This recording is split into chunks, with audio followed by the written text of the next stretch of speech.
Hey, afternoon. It's Matthew Holt. We're back with another episode of THCB Gang. I have a group of my favorites this week with me, and we've been off a couple of weeks, mostly because I've been busy doing other stuff, and I'm trying to, and that's keep going. I'll tell a bit about that later. But we're having a great off-camera conversation, which I want to get started on here. But I have with me Michael Millenson, Health Quality Advisors, Kim Bellard, writer and regular THCB contributor, and Jeff Goldsmith from Health Futures. So we were just getting off camera, and I think we had to get this on camera, guys, as to what we want to do. Somebody mentioned that Jeff says it's going to be his 75th birthday coming up next month, and we were all talking about that whole Zeke Emanuel thing about when he said he didn't want to have much in the way of activity going on in terms of excessive health interventions after he was the age of 75. And Jeff, you were telling us about what happens with the wheelchair. Yeah, exactly. I mean, I'm not with Zeke. I mean, I'm planning on, continuing to do stuff after 75. But I did tell my kids that, if I'm stuck in a wheelchair, there's a cliff with my name on it. There's they just need to push it off and we'll be fine. Or you could be like that Monty Python, one of the Monty Python movies, I think it's Meaning of Life, when a man who's condemned to death is chased off a cliff by a group of naked women. Yeah. He chooses his own manner of execution. That one sounds great to me. I don't know, Jeff. I kind of figured you for the Stephen Hawking type. What? That brilliant mind, you would want to keep going even when you're in the wheelchair with a little breathing tube. Oh, we'll see. Yeah, or did you mean getting his nurse pregnant while he's in the wheelchair? Well, as he said, right, some parts of the body worked and some didn't. Is that what he really said? So, yeah. No, I did. I mean, this is pretty interesting because I saw a very, and I think I've just come off. So one of the things I've been doing in the last couple of weeks is I'm involved in this. It's now called Digital Health Hub Awards, which has been a ton of startup companies putting themselves into for this award ceremony that's going to be awarded at Health, which is the sort of the bigger and better and richer Health 2.0 that's taken over the startup digital health world in terms of conferences that's coming up next month. And really interesting. There's a bunch of people trying to figure out, variants of Alzheimer's. And one of them was a company that can start forecasting when you come down with Alzheimer's by doing a retina scan. And who knows if it works and whatever. You're starting to see a lot of people looking at neurological different devices and whatever for that. And I heard on NPR, I think it was on This American Life, a story from a woman who'd written a book about her experience with her husband, and he was relatively young. He was close, I think, to my age and your age, Jeff, but he'd come down with relatively early stage Alzheimer's, and he decided he wanted to, not be a burden on his family. And I don't know where he lived in the US, but in the end, they ended up going to Switzerland, to the people who, where all people in Europe go if they want to end their lives where it's not legal in their country. And she went through the whole process about it, and, and how he had to both, it was kind of strange. He had to both convince the Swiss doctors that he was, knew what he was doing and was doing this voluntarily, but also had to be at the point where, it was clear that his life was about to go downhill dramatically. And I think, that's going to come to, the more and more people think about, late stage Alzheimer's and not only the pain and the costs involved. I mean, that's the one where I say to my family, I'm happy to be in a wheelchair, but if you start seeing that, take me out behind the bar and shoot me or whatever. You are. Your mind is who you are, and the baby boomers made a lot of things popular because we're a big bulge in the demographic. Sex, drugs, and rock and roll. I definitely see assisted suicide being a baby boomer trend for some of the Alzheimer's stuff. Well, I mean, don't forget, it's out here in the West. It's if you can get two doctors to say you're terminally ill. I don't know how we're going to wonder what the definition of that will be. It's quite, you can get yourself a cocktail of drugs, and there are people here who've had parties. And then there's fentanyl.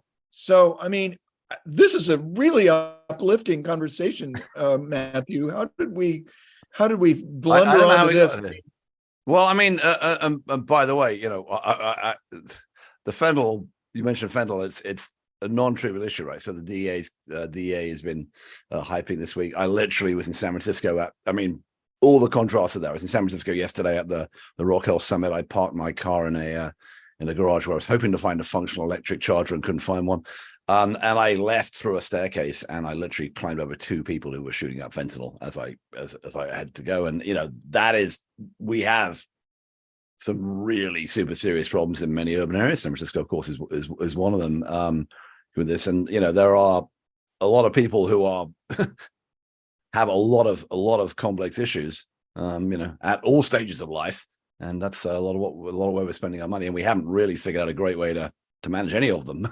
And we all ought to be counting our blessings then, eh? Well, hopefully, but I was yes, and that I was the guy doing the walking over, not the guy lying on the staircase. Yes, I mean, exactly. For that, absolutely. How do we get to this uplifting thing? Perhaps we should go back and talk about health. Want to start over? Wow. Well, I can't remember. How did we get into this conversation? We're talking about birthdays. This is where it leads us. Happy birthday. Alzheimer's. I mean, Alzheimer's is healthcare there, and also good news for those of us, spend our time sitting in front of computers as opposed to out horseback riding like Jeff. There was a piece in the Washington Post that said that sitting is a risk factor for dementia, even if you exercise. Don't you think it's ironic that we can't remember how we got onto this topic? Isn't that appropriate? Exactly. I was just going to say that. All right. It must be like Inception in the movie when you can't remember how you got into the dream in the first place, and it's all big. That's it. We're either dreaming or we have memory loss. But I actually, this is fascinating that there's been I wander around the Silicon Valley. I ran into somebody relatively recently was telling me they were taking some memory supplement, they're around about my age, and I'm kind of at the point where I am starting to forget. And I maybe it's my dad always used to say, well, your brain, my brain was just got so full of stuff I couldn't remember things, but I'm starting to forget things I used to know, like names of people and that stuff, and it's starting to go, and clearly it happens, right? It's a humans get somewhere around that peak around their their late 20s, and everything starts decaying after that, and at some point you notice, and it's a conversation that we're gonna have. But as you pointed out, Jeff, that when you start thinking about the illicit uses of substances and what we're doing with that, it's well, not illicit, but the unfortunate impact of them, it all turns into a big problem. And funny enough, I just I was on a session this morning, a mental health thing for this health awards, and there was 2 of the finalists. One was a company called Bicycle, which is doing pretty well in terms of substance abuse, and another one was a company called RIA, which is essentially a kind of alternative to AA. It's there's a drug, I can't remember the name of it, but it's like Suboxone for opiates, but you take this drug and you don't like to drink as much, and it's basically an alcohol. It's like the Betty Ford Clinic, but with that drug and a telehealth solution. And you're starting to see sort of the market respond in new ways to some of these problems. But on the other hand, how that helps either the mass of people who are going to develop dementia and Alzheimer's, and go into the system that Michael was kidding about before we started, where the $3 a day we pay the nursing homes, and how we're going to manage that, and or how you manage with the the big bubble of folks sort of unhoused people in San Francisco where you have this massive open air fentanyl market and no one quite knows how to deal with it. These things are definitely sent to try us for sure. All right, well, let's start again and go around and see what else we've seen in our 10-minute conversation there about sort of the end, or maybe not the end. Kim, what have you been up to this week? What have you been looking at?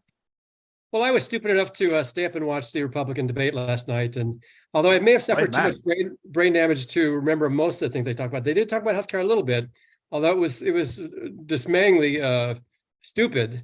So they want to get rid of Obamacare funding. They want to send Obamacare back to the states. DeSantis bears no embarrassment about the record number of uninsured in the state. Nikki Haley, though, thinks that the problem with prices can be solved by letting consumers negotiate with the hospitals and insurance companies while they're in the hospital.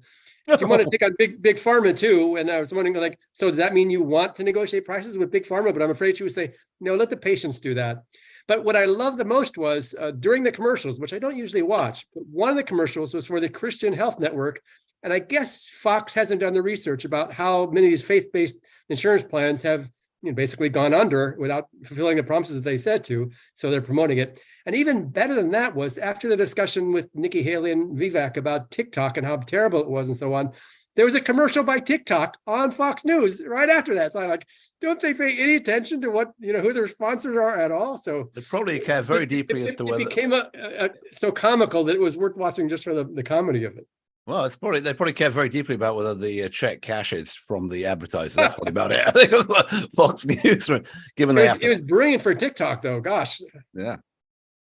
Well, I mean, that's actually it's interesting how the TikTok thing has kind of gone away, whereas it's still, I would reckon, a pretty serious national security question that we're drifting towards more and more tension with China, and this Taiwan thing is still sort of looming on the horizon. The biggest social media network with the most influence with the most people is run by a foreign government, a foreign country. A company in a foreign country that is one of our biggest enemies. Interesting. And the Wall Street Journal says that insiders are saying that more and more of the executives are coming from China to the U.S. to run it. So they're not putting hands off; they're putting more hands on. Well, the point about it is that you can move stuff around with the propaganda, the algorithm, and this has been known. This isn't new, right? We've known this since we've known this for hundreds of years. Obviously, it's different now, but we know that moved people around, and there's evidence from many countries. We know what happened in 2016, and it's just you don't have to do a lot.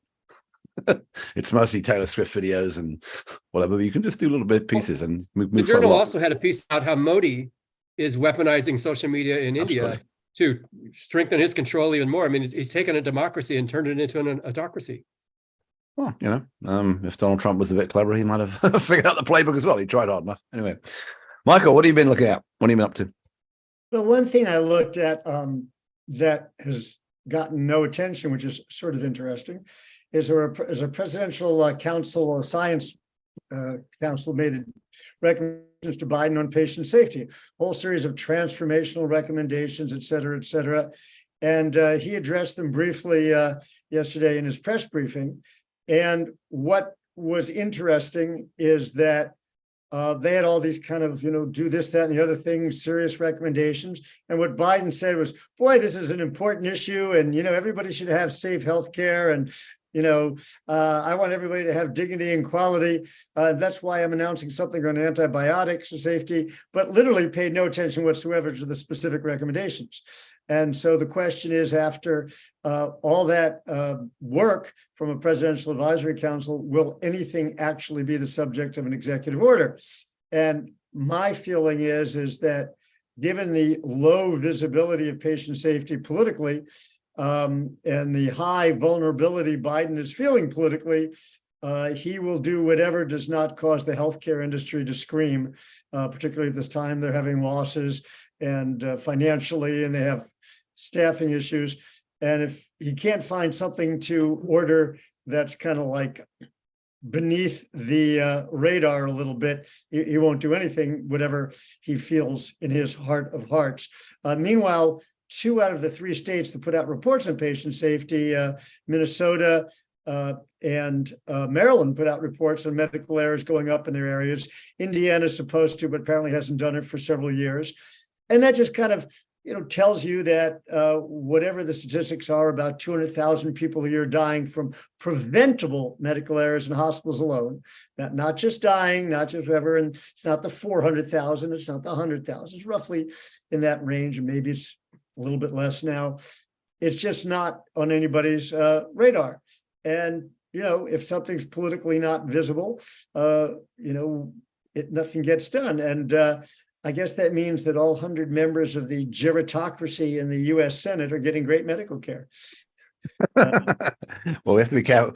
We have to be careful about that before we get called out for being ageist again. But so I mean, just on that point, so this is a gross simplification, and obviously the 3 of you, especially you, Michael, know a lot more about this than I did. But essentially, my impression was that Tour is human, right? 1997, am I correct? 99. Back in that was 99. The end of 99. They put it out in between Thanksgiving and Christmas of 1999, which assured media attention.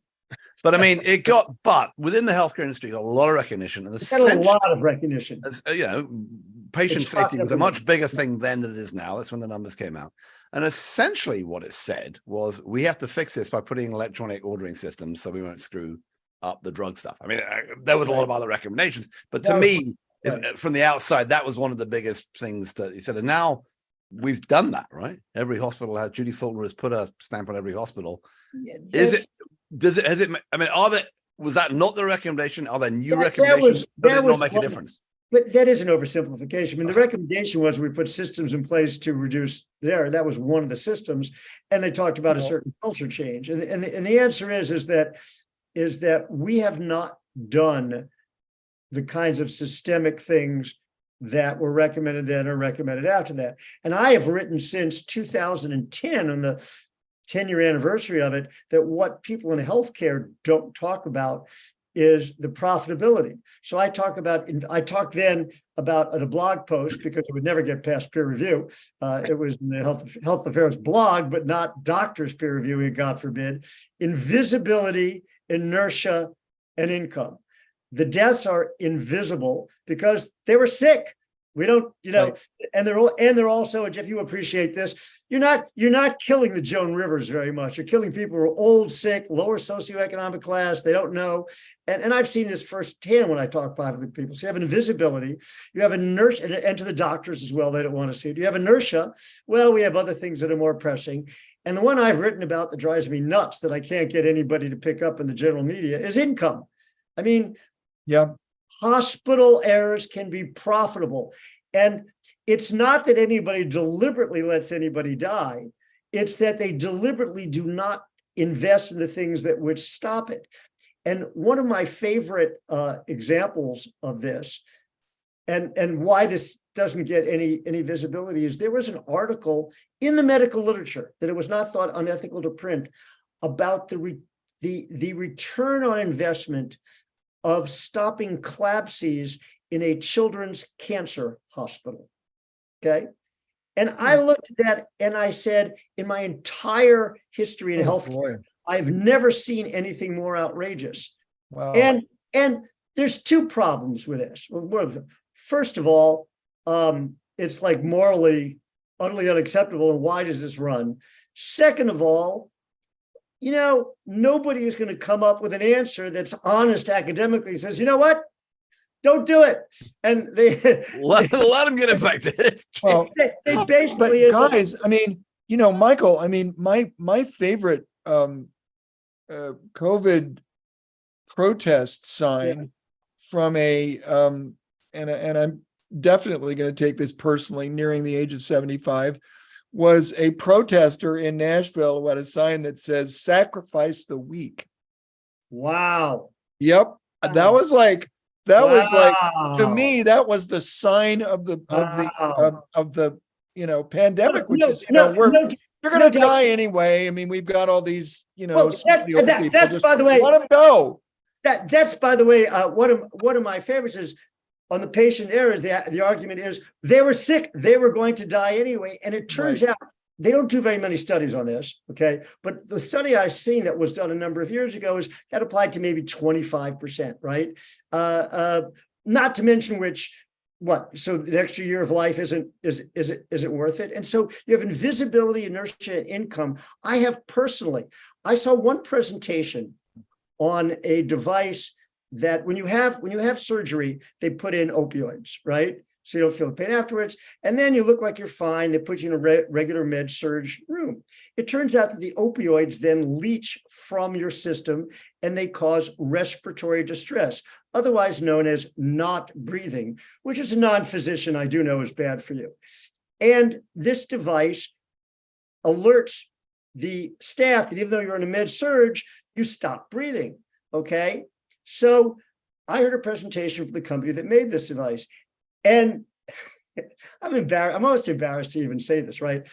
And this is a study that was from a very reputable major academic medical center.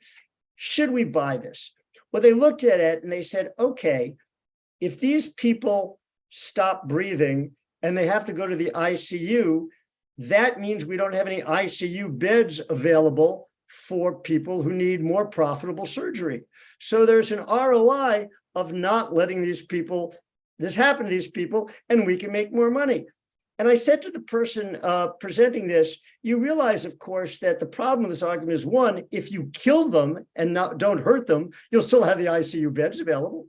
And two, by the way, what happens if you don't have people waiting for surgery? Does that mean you should let them die? And three, why exactly are you presenting this kind of immoral argument? And he looked at me and said, because the customers need it. Now, when you then looked at, and there was a citation on this, okay, in a small thing. Then when this major medical center presented the clinical results of using this system, which they did buy, there's no mention of ROI in that more prestigious medical journal that they write in. And I've seen this. And then I'll stop ranting. I was actually a judge for a medical quality contest for a medical society. We're at the private meeting with the winners. And somebody stands up and they start talking about what they did to reduce errors and improve quality. And someone from another health system stood up and basically said, that's okay for you to say, but you're academic and you don't have to earn money and things like that. Nobody stands up and says that's outrageous. Nobody says we would never do that. Nobody says I can't believe it, because everybody knows that that's how the system operates. And we can put in drug stuff to our heart's content, which, by the way, can be gamed. I've heard of how you can game that kind of system, and we don't change the culture. So until we kill somebody prominent, preferably an elderly politician. Well, Andy Warhol wasn't prominent enough. Basically, we need another Jeff. We need fabulous. Well, maybe it's back. Wait. Back to skiing helmets. When Sonny Bono and I got it. An email to Zeke asking him to volunteer. Yeah, but it is skiing helmets, right? When Sonny Bono and one of the Kennedy kids both hit their head on a tree and died skiing, right, like a week of each other, the slopes went from no one wearing helmets to everyone wearing helmets. And exactly. But they died playing football. Wow, yeah, they were screwing around, football and turning back to catch it. Really? Without the helmet on. It's possible that people on ski slopes might screw around and the helmet might still save them. Having been on a few myself. That. I didn't know My that. God. but there is stuff. So I learned from the contest of there's a company called Flow Sonics that makes an ultrasound you stick on the neck. I don't know if you know about these guys, Michael, but it's a medical device. I was hosting a thing with them they were one of a number of companies on the thing I was hosting yesterday. And basically, you stick the thing on the neck. It's got an ultrasound. And it's talking about the flow rate of drugs. Apparently, half IVs are unnecessary in hospitals. I mean, there are all kinds of things. I've actually had arguments with emergency room personnel when my last emergency room visit, which was a long time ago, about starting an IV. Really? Like, why are you starting an IV? Why do we need this? Why? I mean, because I'm going to pay 10% of it or whatever. No, I actually had an argument with him, and right. But it's not just unnecessary, but they're actually dangerous in these cases, and so Oh, well, and then they don't put them in properly. I mean, you got the whole. Well, that's not only that, but also the fluid itself can have negative effects or positive effects. Yep. So that's what this thing is. You mean when they put in just that saline stuff that they put in as a matter of course can actually have a negative effect? Well, I will refer you to Flow Sonics' website and video presentation. But the number was quoted yesterday by a doctor. He compared it to driving down a road with no lights on, with one headlight on that flickers on and off. Oh God! That's the amount really. This has been so far the most uplifting THCB gang I've ever heard. Jeff, you are. We haven't knocking it out of the park. We haven't even got. All I gotta say. You are now going to tell us what you've been looking at that's uplifting and fantastic. Wait. The next episode is going to be the Christian Scientist's turn, I hope. Oh God. I don't know, guys. I mean, I've been working on this little project. Maryland isn't that far away. I mean, I live in Virginia, so it's right next door. But honest to God, these guys are in an alternate universe. There is a boom in health policy circles to replicate Maryland's all-payer rate setting system all over the country. Right. There's a new CMMI initiative that is sort of like an all-payer ACO that you can apply to an entire state, which is sort of like what Maryland is trying to do now, where you get where everybody in the state gets a bonus if the total cost of care is lower than a presumed target. But I've been looking into Maryland, and honest to God, guys, I don't get it. You would think that after 50 years of regulating hospital rates and controlling them to hold them down so people don't charge as much, that hospital care or medical care in general in this state would be a third cheaper than it is anywhere else in the country, right? I mean, intuitively, you'd believe that if you had a system of controlling hospital rates and medical spending in place for 50 years, that medical care would be cheaper in Maryland. It isn't. It's 6% more expensive than the national average, and not explainable by the number of people in poverty or the number of Medicare beneficiaries. And it's like, you know, the federal government gives Maryland a waiver every 3 years or every 5 years or whatever it is. I can't remember what the number is to continue the system.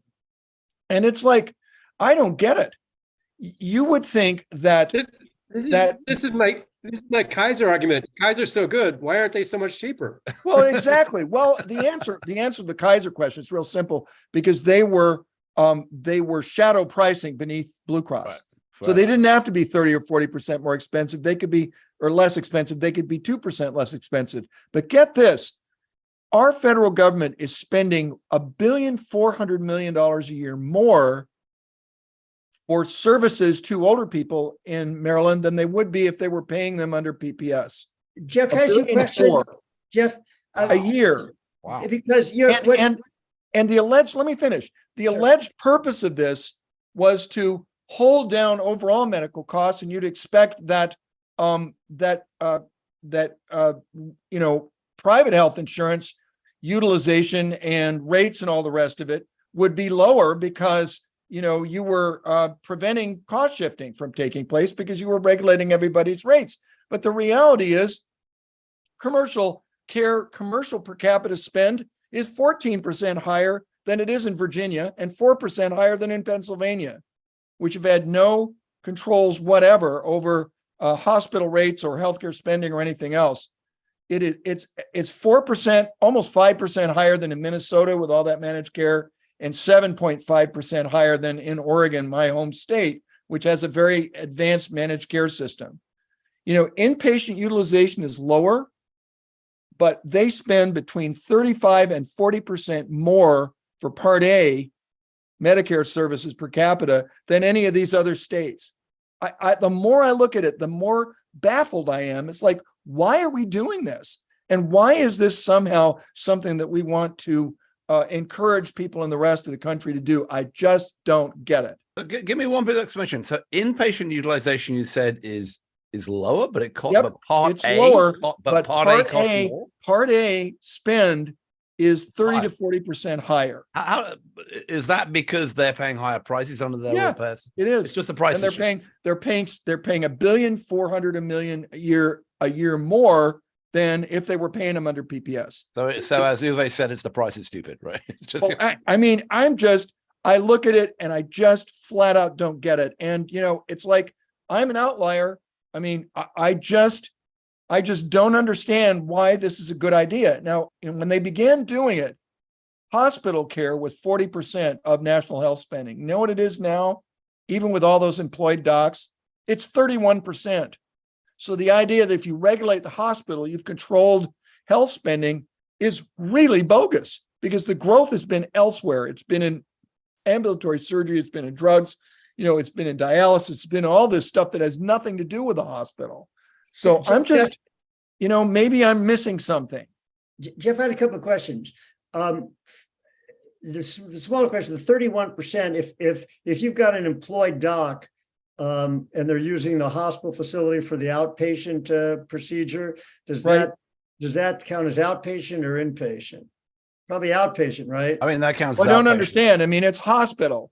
It'll still count as hospital when they get a site of service differential that has the effect of making the physician's time worth a lot more if they're hospital employee and using hospital facilities. But doesn't that go on to Part B? I mean, they That's get what I'm asking for the Yeah, gross. it is from the- Part B. I mean, Part B is where the action is. Yeah. Right. So there's the hospital. But there is, but the other answer to your question, Michael, is obviously there are a lot of employed people in hospitals who weren't there 40 years ago, the hospitalists for a start. Right. And Right. that I think sits under Part A, right? Because there's no, I believe, or maybe I'm wrong. Well, I mean, the best numbers that I've seen so far is that about a third of the practicing physicians in the country are now hospital employees.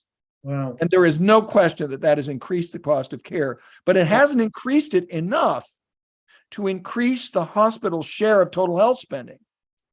Because that's included, Part B is included in determining what hospital is. I looked at this a couple of years ago. If you go back to the mid 60s, the share of hospital, physician, and drugs has essentially been the same over all these decades. And despite everything we do, the big three are the big three at exactly the same big levels that they've been the whole time. Right. So Jeff, is the answer, you talked about shadow pricing by Kaiser. Is the answer regulatory capture, which in essence results in them doing it right? I mean, it's part of it. I mean, I can tell you, I mean, I think that there is a social utility argument. I can make a strong argument. Johns Hopkins is the best medical center in the world, not just the US. The University of Maryland isn't far behind. They're two spectacular places. And I think if that all-payer regulatory system wasn't in place, those two places would be in huge trouble. So a great big chunk of that differential has gone to prop up two places that I think are doing an amazing job of medical care. And I say that as a person that has actually been a patient at Hopkins. They do an incredible job. But, like a personal anecdote, Michael remembers this. I was responsible for regulatory and political affairs at the University of Chicago Medical Center for a lot of years. And we got our tails kicked by economic downturns that affected Medicaid. 31% of our patients were Medicaid. So one of my jobs in that regulatory role was to get a Maryland-style rate review system put in Illinois. And we got the law passed. We actually had we captured it. We had one of our powerful board members was the chairman of it. A good friend of mine from the legislature was appointed executive director, and we were all ready to go when Ronald Reagan was elected. And that idea of, Maryland style rate controls went out the window. But from our standpoint as an academic institution, I wanted to capture suburban hospital profits and put a floor under my Medicaid rates, because all payer would have prevented them from arbitrarily cutting Medicaid because it was all in an all payer model. So it was in my economic interest as a large, struggling urban academic health center to get rate controls put in to level the playing field and to use some of that money to put a floor under us, because I didn't think we could compete. So yes, regulatory capture is a great big piece of it. And I came within an eyelash. Did you know that, Michael? I didn't know that. Who is it? What year are you talking about? 1979. Right. Yeah. I didn't start looking at healthcare when I was at the Chicago Tribune until 82, when the first story I did, speaking of Medicaid, was that got me into going from writing about Baxter and American Hospital Supply to writing about health policy, was Illinois Medicaid program not paying its bills. Surprise, surprise. And I was tipped that there were people who couldn't get ostomy bags, from the small pharmacies back then, because back then you had the small pharmacies, they couldn't carry it for 90 days. They couldn't get ostomy bags and things because Illinois Medicaid wasn't paying its bills. And that sort of got me into. They just stopped. There was a payment freeze. Right. You rendered the care because you were legally required to do it, and they just didn't pay the bills. It was pretty remarkable. And has Illinois changed its Medicaid? No, because I mean, that's sort of when people talk about universal health care, or, Texas has 27% uninsured or something, down from what it used to be before Obamacare, is that we as a nation are interested in healthcare for us, not for them. The them are the people on Medicaid. The us is those of us who are privately insured. And when Medicare has enough voters, we care about that. And those of us who are us are deserving, and those of us who are them deserve what they get. And, but we want to keep those urban Medicaid places alive enough so that their patients don't end up at, our Gold Coast facility or our flagship hospital that we've moved from the center city to a nicer suburb, as has happened in some places, right? So we care enough about them that we don't want them being in the same, place as us, but we don't want to spend too much money on them, but just for us. Yeah, look, Well, so, again, Maryland's system sort of froze all of that. And it made it possible for Hopkins to continue doing the amazing stuff that they're doing without going broke. And, and so I think, there's that aspect of it from a social standpoint is, what they're doing benefits pretty much the entire country. But the idea that we want to do this at scale across the entire country because it's going to save money, I mean, rubbish. So I mean, just to pick up on a bunch of this stuff, there are two things I saw into the Rock Health Summit yesterday, which was kind of like it was definitely the morning after the night before. A bunch of people sitting around talking about digital health, talking about down rounds, talking about having to figure out the clinical validity of what they did. And I heard some interesting comments. One of the off comments I heard in the party afterwards was a friend of mine who's running a mental health company for Hispanics, and he said, very much akin to what Michael just said, look, he said, if we can help fix Medicaid for us brown people, the biggest beneficiaries will be the majority white population that's on Medicaid, right? Still there are a lot of poor white people, on the Medicaid program, and it's not just about minorities. And the other thing I heard, which was one of the startup women's health clinics, which is a hybrid clinic called TIA, interesting clinic. Only got, it's venture backed, but only got 4 or 5 clinics in big metro areas. And the CEO, Caroline Wicke, was, up front. Everyone was talking about, we hear more and more about value-based care, and that was still conversation was still going on. And before Jeff says rubbish, she said, it's great, but it's 95% fee for service on the markets I'm working in. And, I'm not going to create a system. I'd love to have a fantastic value bear case program, but that's not how we get paid. So, we're designing. And there was quite a lot of comment about designing to the code rather than designing to the consumer. And I think that's kind of true, right? People are still doing that. Which code is that, Michael? The CBT code. The getting paid code. Jeez. Yeah. Wow, I've not heard that. That's a great line. Designing for the code, not for the consumer. She was actually complaining about that. What she was saying. I've never heard that phrase I still don't understand exactly. Well, I mean, you design your business and build your business model around how do you get paid, because your visit you thought was 15 minutes was actually a half an hour, Jeff. Oh, that kind of stuff, right? Oh, but I just didn't remember it. What? Oh my God. We've come full circle. Who are you going to trust? The high school graduate who coded that visit, or the patient? Well, the other thing that was discussed a lot yesterday, which we haven't talked about AI for this whole session. We're now 40 minutes. Thank you. So now it's like, well, now I'm going to start, right? Because there was obviously a bunch of discussion. I managed to miss the first panel. It did have someone from the AMA, Glenn Tillman from Transcarent, and a couple of other people on it. And as far as I could tell, it had nobody on it who knew anything about AI, and that was their first AI discussion. I'm being unfair because I didn't actually, I didn't get in to see that one. But there was a fair amount of discussion there and sort of in the corridors about this ambient AI capture. And I think, I've talked about a bridge who was on last week. I've just been contacted by a French company called Notable, and some of the, and Nuance, which is Microsoft, is in there, but Dax.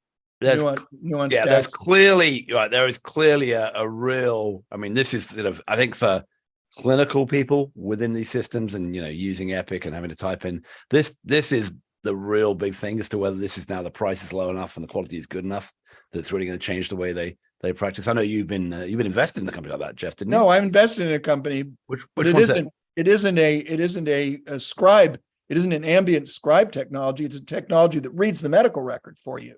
Okay. And summarizes what's going on and writes the note. What's that one called? Sign. That's the company I invested in. And when you turn 75, what? Sorry, say the name again. Called Regard. Regard. Okay, cool. And when you turn 75, the note says turn off everything. It's really right. Exactly. You're in, I can't remember what your problem was. Well, that might be the issue, right? Because we never use ChatGPT. It hallucinates and decides what it thinks it said. It brings up its own false references and it makes up its own facts. I saw yesterday that some AI can recognize handwriting, even bad handwriting. And as someone with bad handwriting, I can be useful, but that's going to be good for doctors, right? I thought I'd brought that because I'm now sort of conference season is kicking up, and I'm out seeing a lot of people. And you're starting to hear, what is still bubbling, and there is that to me is something I'm hearing. Actual people who are clinicians having to work in their workflow, really worrying about, not worrying about, but thinking this might be the next big solution. And I think more and more people are trying it. But isn't the purpose of that conference to find someone to take the current investors out of their positions? Isn't every single company that's attending that meeting for sale? Well, the joke is, I'm just asking. Yes, but so I mean, I'm looking at the health, which is coming in a couple of weeks. So I've had a look at who's in the exhibit hall. There are a couple of companies. The company that had the big bus and raised hundreds of $1 million a couple of years ago is not even there this year. There's, there's a couple of notable absences, and there's already there was a lawyer talking about the down round and how you could just go. He kept saying, "How simple as Micah Scribble from what company he's with? I think he's not with Wilson Sonsini, he's with the other one, whichever." Anyway, he was saying, does a lot of Silicon Valley deals, and he was saying, just take the down round and make it clean. You'll live to fight another day. Don't try to pretend the valuation is still at 3 billion and come up with all these come up with all the crunch down and the preference shares and the liquidation preferences and all the stuff that the VCs want. But I mean, the sad fact of the matter is, for those big companies, if they need more money, if the ones who raised the huge amounts, if they need more, then by definition they're gonna hit those. Well, they're gonna get diluted. There's a lot of cardboard unicorns out there. Absolutely, and there's surely a ton of them. But in the smaller, and obviously overall funding is down. But I've been working with a bunch of smaller companies, and there are one which is called Chaonostics. It's an AI company and it's got some really fascinating technology and really good results, but it wouldn't be what you'd call a business yet. And it's still rating in the seed range, but they had no trouble raising a $5 million round. Well, but that's an interesting question. It's like, how many of them actually even want to be businesses? I mean, that's the problem. The Black Swan guy, Taleb, Nassim Taleb. He had this amazing interview on CNBC that I just happened to see at the gym, where he basically said, what you're buying these days when you're buying into one of these companies is a piece of the next round. Of course. Not a piece of the future earnings of the company, but just a piece of the next round. Well, I mean, but so there's two things though. One is Stack came up with and I've been talking about this for 2 years and putting the charts out on Twitter. Stack came up with the healthcare SPACs, and they're all 95%. Either out of business, they're all 95% down, right? But don't forget, the people who bought in the early rounds got out of the SPAC, and sure, they're all fine. But that's the point. Yeah, that's all you need is a way out the door. And don't forget, a lot of these you need a greater fool. Yeah. Well, you need a greater fool, or you need a larger company that's got a hole in its product line and thinks that it's worth acquiring. And you're seeing or CVS or Amazon or somebody who wants to look trendy and punch the little "I got the meme" button. So this conversation reminded me of another thing that was stupid about last night's debate. I forget which one said it, but he said the problem with healthcare is in 2008, the federal government mandated a particular kind of technology. He couldn't remember what it was, but it was a particular, I think it's about EHRs. And now healthcare spent $1 trillion on this technology just to favor things. So we got to blow all that up. So I didn't know that. Did we spend $1 trillion on EHR? I don't know. Healthcare? No, not nowhere close. Yeah, why did we get rid of the level of stupidity? We should have gotten rid of paper. By God, that's why. And I actually call that law that we bribe them. If you look at everything. High-tech. Right. If you looked at the adoption of EHRs before then, it was negligible despite everything until we paid for it. And I actually was part of a report. So when they passed that law, which basically says we're going to bribe doctors and hospitals to do what they should have done anyway if they cared, they put in a little clause, Congress, everybody else wanted money, saying there should be a report about what we should do for the entire rest of healthcare. And so I was part of a group that an expensive consulting company did the report and they rejected it. Then HHS came to one of the professional societies I was involved with and said, Congress requires the report. We need the report, but you can't say that that any money needs to be appropriated. So we looked at, nursing homes and private practice and mental health and everything, and basically kind of looked at what they had and what they needed without ever saying, if you have a hospital as an EHR and they discharge someone to another kind of facility which doesn't have one, it kind of like, dilutes the purpose. Yeah, the whole purpose. And so we submitted the report. They could check the box and send it to Congress saying there was a report and go away. We're not giving you any more money. And that goes what we started at the beginning about the nursing home industry and everything else like that. People, if we were person-centric, as the saying goes, we would look at the continuum and saying, we help that rich hospital up on the hill, but if we send them down to someplace else and they get hurt, they're still hurt. But this is our culture. Is Right. like there was an alternative path, and that path was the one that France took in creating the carte vitale, Right. which is it's on a chip on everybody's health card. Exactly. And Exactly. whenever you see somebody, it goes on the chip, and all you really need in the hospital or the physician's office is somebody to read the chip and add stuff to it. But unfortunately, that wasn't as sexy or hot an idea as paying hundreds of billions of dollars to get every single institution to put in something that can't talk to anybody else, including different instances of Epic that Of can't course. talk to one another. Right. I'd actually argue that I'm quite surprised because in the big scheme of things, given all the money we spent, both Trump plus also, didn't spend or tax breaks under the Trump tax cuts, and then under COVID, the amount of money we printed and spent and all of them stuff. I'm actually surprised that we didn't get another sort of shoved in there, another 30-40 billion to cover the rest of it, right? Because you're right, there are people. Rest of what? The people who didn't get EMR couldn't get paid for their EMRs the first time around. The nursing homes, the alternate care facilities, the mental health folks. I'm surprised we didn't get another, because this is a pretty well, what Michael's describing is a pretty well-known phenomenon. And I think probably we just have exhaustion and fatigue by people who are selling these things. But I mean, in the grand scheme of things, 40 billion in the but unfortunately, I mean, and I was jousting with someone on LinkedIn about this last week. The chairman of Cerner, the late Neil Patterson, basically paid the Rand Corporation to construct an ROI for investing in electronic health records. And the ROI was basically that you wouldn't have all these duplicate tests because you could look back on the person's record and you see, they did a CBC 2 weeks ago. We don't need to do it again. And Rand did the study. It got out into the market. I think it was an $80 billion savings or something like that over a period of time. Rand ultimately disclaimed the results, but it was used as justification for high tech, because here's the payoff. I think that this may be the first industry in American economic history to see productivity decline as it automated. Because that's basically what's happened. We now have our doctors, and in part thanks to you, Michael, spending half their time typing. No, half their time mumbling. So Jeff, into the ambient recorder instead of typing. The fault is, and I mean this seriously, since doctors are a reliable source of medical social history to the same extent SNLs are a source of banking history.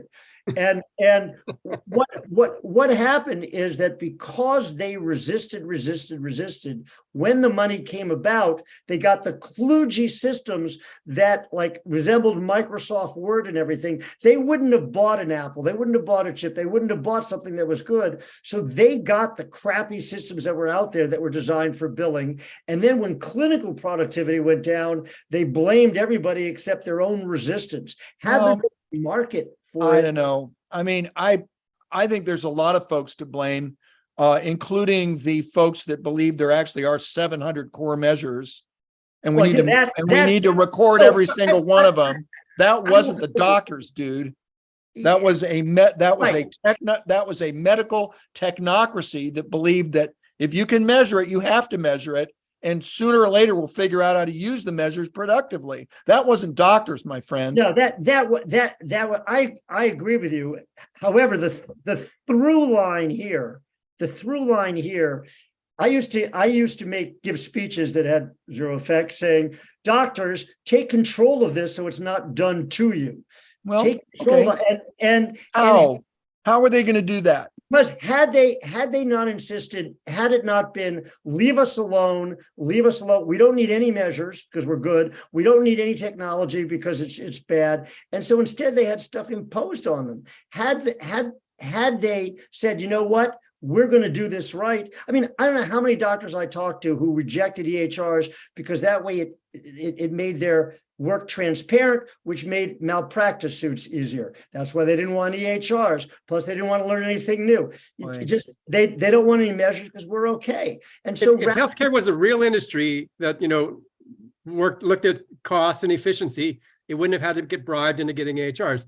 If it was the healthcare industry really cared about patients, it wouldn't have to get bribed into getting EHRs. So they had to get to that, and so they got this thing that doesn't work for anybody. But if they were really focused on efficiency and patients, they would have done it because it is a good way to do it, or it could be a good way to do it. We just froze in time a technology that didn't work very well. So I'd argue with all of you, because I actually believe it was money, not that much money. It wasn't spent that well, but it was money that was spent to push something in the right direction. And I think we're better off having EHRs in the healthcare system now than we were before. Well, now, I don't know anybody that's arguing. Do we have the best experience or the rest of it? I'm not sure I believe that productivity was so much better before. I think doctors might have been happy. But it went down from where from that baseline of crummy. I can't mostly remember what I've seen is pricing go up. I mean, it's not like we invented scut work or meaningless documentation, coincidence technology. It was there before. Some of the stuff was over the top. But the choices were, if you remember at the time, either we'll just give you money and we'll try. So I remember was it WellPoint and whatever Blue Cross was called way back in the 2000s. They decided we're going to get our doctors on EHRs, and they said either you can get a computer or we'll buy you some kind of subscribing system. They wouldn't do it, and they gave the stuff away, and all the doctors sold them. Made no impact. And I when you actually came down to it, you could have said you can buy anything, and you have to do this, or you could have. I think the ONC was relatively,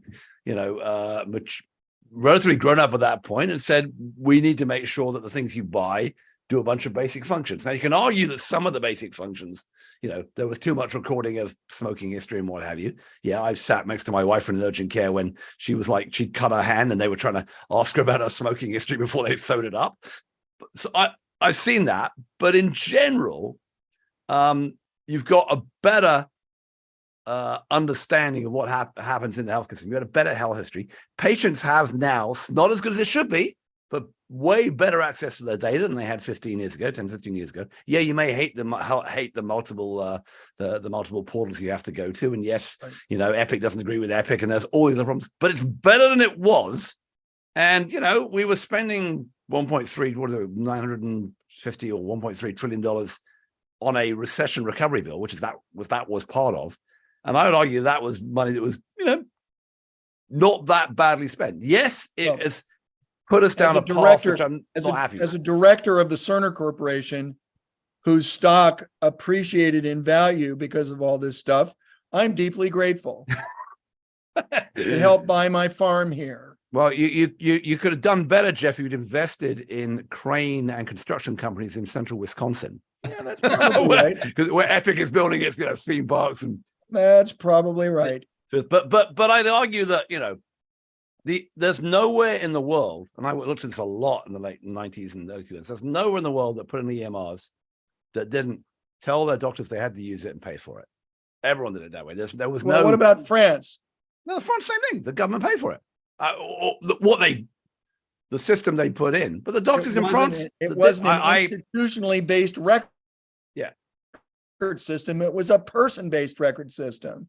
So, I mean, that was a choice that we didn't really make because we didn't even think about it. That is true. We clearly put in place what we already had in the place.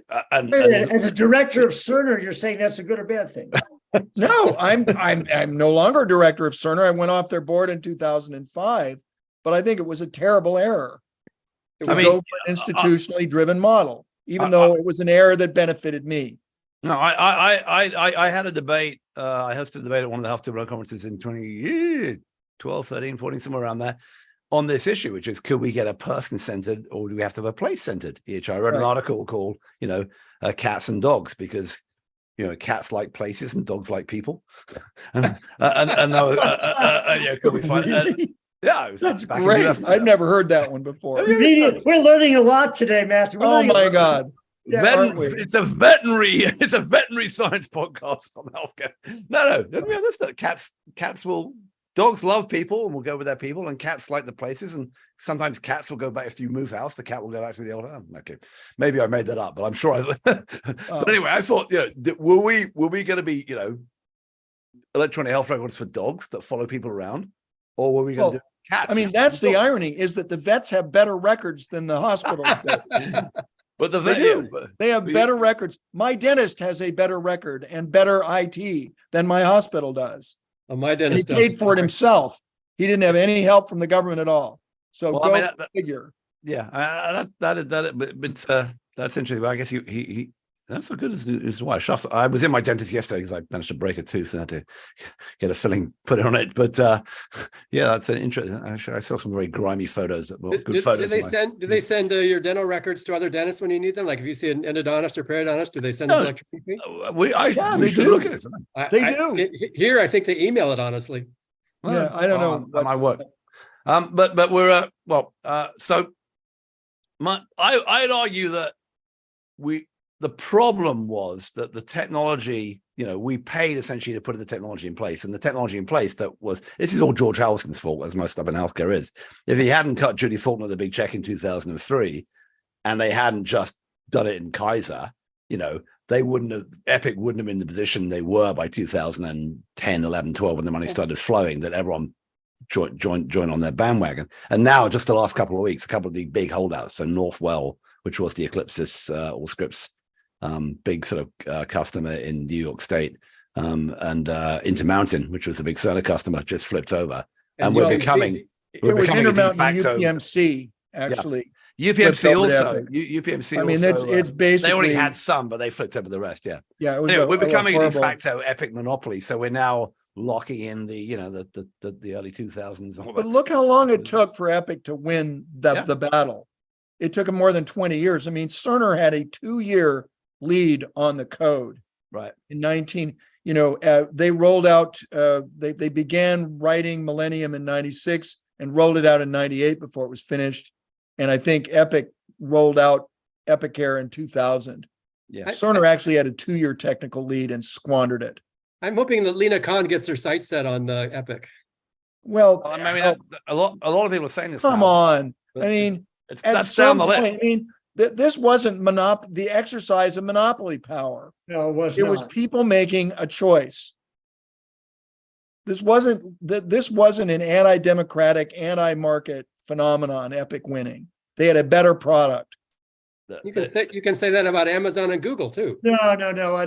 Jeff's right. If you look at the tactics, completely different. They're not loved, but they didn't do this, in some underhanded anti-competitive way. Right. The network effect is not an antitrust. But the network effect goes to the fact that they never enforced interoperability. Everybody has to have it, or it works better with just Epic. That is anti-competitive. But I mean, if it worked with anybody, it wouldn't have happened. The fact that the different instances of Epic didn't talk to one another is actually a counterfactual.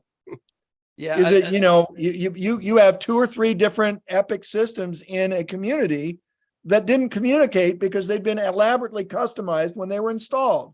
But they'd argue now they have Care Everywhere and Care Anywhere, and they have communication devices. And where the rubber is going to meet the road on the anti-competitive stuff, and I will be looking for some rich Saudis to fund my lawsuit here, is at the moment the QHINs, as they're about to be, they don't exist yet, but the new health information networks, and there are a bunch of them, who basically are getting the data from Epic. You can get your data out of Epic now into a second record, into a personal health record. That pretty much does work. And and you can see your Epic data in another Epic data from another system in your Epic system. It's not great, but they're not at the moment handing it over to people who want it for non-clinical purposes. And Epic is dragging its feet on that. And I think the next step is for us to get to a French style system where everyone is carrying their own stuff around or has access to their own stuff, you're going to have to require it that the consumer, what it says in HIPAA and now in TEFCA, in the 21st Century Cures Act as part of TEFCA, is that an individual can just demand all their health records and get it for whatever reason they want, whether or not it's for their own, you know. And I can carry it home in a great big box. That's great. There's a new kind of box. It's like they can print it out. Yeah, but the answer is at the moment take up half the memory. Epic is well. There's a thing called the cloud. You can put it in. There are ways around this. The question is if Epic really resists on that, I suspect that's where things will that's where I think the monopoly, it's like the control over the data is probably more important. You're not going to get rid of Epic out of the major hospital systems that bought it. The only question is whether those hospital systems, I keep on saying it's dinosaur. They're building them a meteorite protected zone. And is the meteorite that comes in going to be hard enough to break, to smash the zone and kill the dinosaurs or not? And at the moment, the dinosaurs are doing fine. We're close to the end, so I won't go on a rant. They could just build one of those for all those cardboard unicorns. You'll have a great meeting. I don't think. Well, the amazing thing about the cardboard unicorns, Jeff, is that apparently, so in its best years, Health 2.0 got to a little over a couple of thousand people. Health, its first year, because they had all this venture capital funding, whatever, and it was close to the boom, got to 4,000.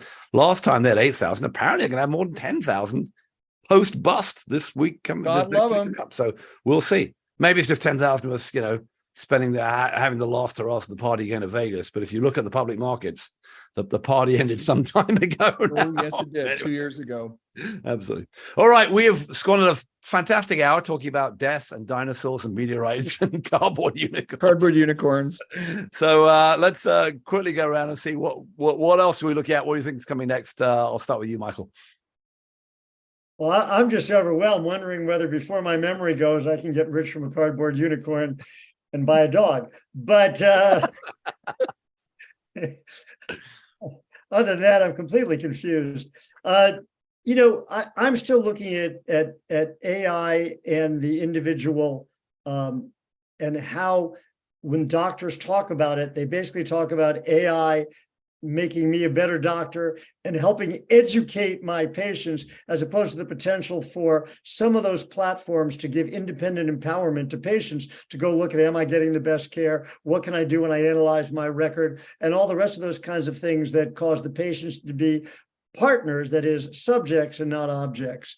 So that's not close, but it's something that I think is going to be pretty explosive once it's better understood. All right.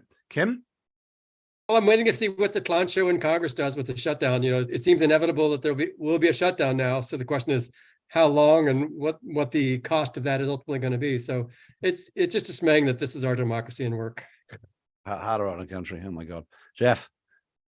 Well, a year ago, I was working on a piece that ultimately I got released on United Health Group, and on the fact that this is, it's the first super med, 10%, they're headed towards 10% of the total health system, and no one was really aware of it. So my follow-on piece of work that I'm going to be working on in the next 30 days or so is the action part of United Health Group, which is Optum Health. Optum Health is the size of Kaiser. No one has the faintest idea of what they own. I asked ChatGPT to give me a list of all their acquisitions, and it punted. So I actually did. You didn't make something up? Couldn't just make it up? No, they didn't make anything up. I was ready. Here's what ChatGPT said, and they just try Bard. Try Bard, by the way. So I'm, there was a piece in Stat about, I don't know, a month ago that basically said their Optum Health's earnings is at a 10-year low. They completely changed out their executive leadership. So there's clearly something going on in this gigantic roll-up that allegedly employs 70,000 docs. That's not a real number. I want to do a little bit more on Optum Health and try to put a little bit of clarity around what they do, how they're doing it, the relationship to United and all the rest of it. So that's my little project for the fall. Well, definitely looking forward to that. While you're waiting for that, have you seen the Dr. Glauferman? Is that his name? The guy who's on Twitter and TikTok. He has a great sketch about being a primary care doctor and negotiating with United. And there's an Optum employed doctor in the corner who keeps on blinking twice to release me, kind of thing. Well, worth catching that one. All right. Okay, we're at the end there. I really appreciate your time. You have been watching and listening to, or depending on whether you're watching the video or listening to the podcast, Michael Millenson from the wilds of Chicago, Kim Bellard from the frozen northwest northern plains of Cincinnati. Okay, it's probably not as cold as Chicago, but soon coming up fall for both of you guys in the Midwest. And Jeff Goldsmith from the 1,000-acre farm in Virginia. Luckily not in Maryland, so he doesn't have to pay quite so much for his Medicare tax. And I'm Matthew Holt, the founder and publisher of the Healthcare blog, saying thanks for listening and watching. Next week, I will be doing actually the rest of this week, if you're catching it, a ton more of these sessions with lots of startups for the Digital Health Hub Awards. And then I'll be in Vegas in a week and a half or so to hand out some of those awards and see a bunch of people and drink for free on what's left of the venture capitalist money.